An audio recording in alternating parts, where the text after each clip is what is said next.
অবাক থাকবো না।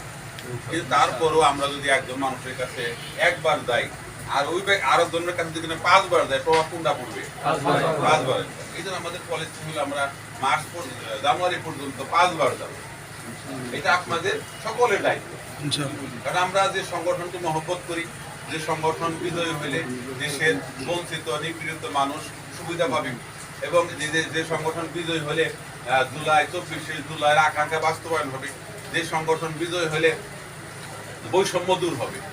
একমাত্র এই দেশে জামাত ইসলামী যদি শাসন বা মানুষ দেয় তাহলে বৈষম্য মুক্ত বাংলাদেশ হবে। আমরা পরিষ্কার বলতে চাই, ঢাকা 19 শাসন যদি আমাদেরকে মানুষ বিজয়ী করে, জামাত ইসলামীর একজন লোক চাঁদাবাজি করবে না। চাঁদাবাজি কেউ করলে এটা বরদাস্ত করা হবে না। ঢাকা 19 শাসন হবে চাঁদাবাজ মুক্ত একটা আসন।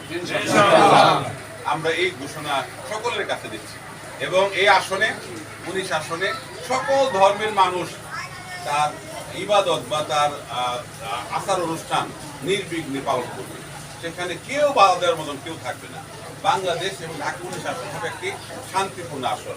আমাদের এই আসনে নারীদের অনেক বেশি কর্মসংস্থান গার্মেন্টসে, নারীদেরকে সুযোগ সুবিধা সহ নারীদের বেতন বৃদ্ধি এবং নারী শ্রমিকদের নিরাপত্তা, নারী শ্রমিকদের আসা যাওয়া নিরাপত্তা সহ নির্বিঘ্নে তারা কর্মস্থলে আসা যাওয়া করবে, কোনো রকমের তাদের টেনশন করতে হবে না। এই বিষয়গুলো আমাদের রাস্তাঘাট সহ উন্নয়ন হবে। এই বিষয়গুলো আমরা তুলে ধরবো মানুষের কাছে। মানুষ আপনাকে কেন ভোট দেবে?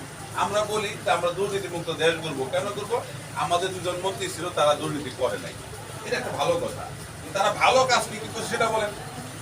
ভালো কাজ বহুত আছে, তার মধ্যে একটা হলো প্রতিবন্ধীদের নিয়ে একটা আমাদের সমাজ কল্যাণ মন্ত্রণালয়ের সময় আলী হাসান মোহাম্মদ মুজাহিদ উনি একটা ফ্যাক্টরি করে গেছে, প্রতিবন্ধীদের পানি উৎপাদন করে।